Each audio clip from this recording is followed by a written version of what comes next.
Hello students, welcome back to our channel. आज के इस वीडियो में 12वीं का जो एसपी का पेपर आ रहा है उसमें जो केस स्टडी है, जो 3 मार्क का एक क्वेश्चन रहेगा। मतलब आपको केस स्टडी आप सॉल्व करते हो तो आपको 6 मार्क्स मिलेंगे। तो स्टडी द फॉलोइंग केस या सिचुएशन करना है और आपका ओपिनियन लिखना है। बहुत इंपॉर्टेंट क्वेश्चन है और स्कोरिंग भी है। तो आज चैप्टर 1 की केस स्टडी हम करने वाले हैं। तो उसमें पहला क्वेश्चन है, the management of Maharashtra state road transport corporation wants to determine size of working capital. Working capital की साइज डिटरमाइन करनी है महाराष्ट्र स्टेट रोड कॉर्पोरेशन को। देखो क्वेश्चंस क्या पूछे। सो फर्स्ट क्वेश्चन है, being a public utility service provider will it need less working capital और मोर। तो पब्लिक यूटिलिटी सर्विस है, ट्रांसपोर्ट दे रहा है पब्लिक को, तो पब्लिक यूटिलिटी सर्विस है तो उसको वर्किंग कैपिटल ज्यादा लगेगा या कम लगेगा। तो इसका आंसर है, being a public utility service provider it will need less working capital. Working capital इनको कम लगेगा क्योंकि इनके सारे ट्रांजैक्शन टिकटिंग वगैरह कैश में चलेगा, तो इनको वर्किंग कैपिटल कम लगेगा। Being a public utility service provider will it need more fix capital. तो यस, इसका आंसर है being a public utility service provider, इनको फिक्स कैपिटल ज्यादा लगेगा। फिक्स एसेट्स खरीदने पड़ेंगे, बसेस खरीदने पड़ेंगे, मेन फिक्स एसेट, तो इनको फिक्स कैपिटल ज्यादा लगेगा, वर्किंग कैपिटल कम लगेगा।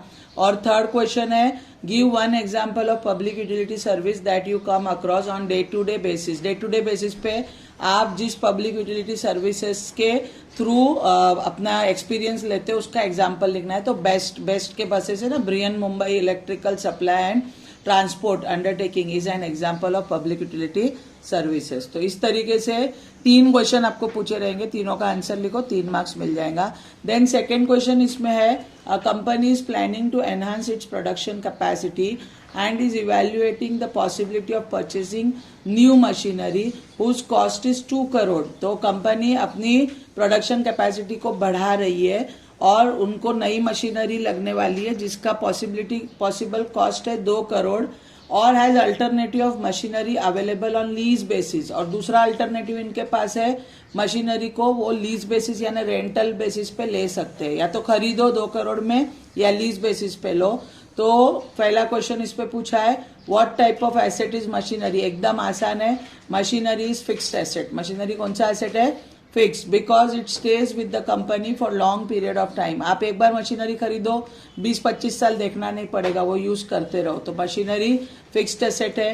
Then capital use for purchase of machinery is fix capital और वर्किंग कैपिटल। ये भी एकदम आसान है, capital use for purchase of machinery is fix capital, because fix asset खरीदने के लिए जो कैपिटल लगता है उसको फिक्स कैपिटल बोलते हैं। It is capital which stay in company almost permanently, और ये वो कैपिटल है जो कंपनी में परमानेंटली रहता है, बहुत सालों तक रहता है। एंड थर्ड क्वेश्चन पूछा है, does the size of business determine the fix capital requirement. Size of business fix capital requirement को अफेक्ट करता है क्या, या size of business is determinant of fix capital requirement. तो yes, size of business is determinant of fix capital requirement.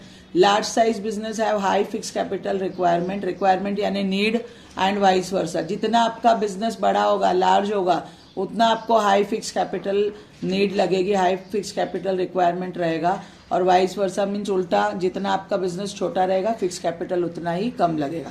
तो दोनों textual case study मैंने आज के इस वीडियो में कवर की हो। कुछ डाउट हो तो प्लीज कमेंट सेक्शन बॉक्स में लिखना। वीडियो इन्फॉर्मेटिव लगा हो तो लाइक शेयर कर दीजिए। चैनल पे नए हो तो सब्सक्राइब करना ना भूलिए। Thank you so much for watching.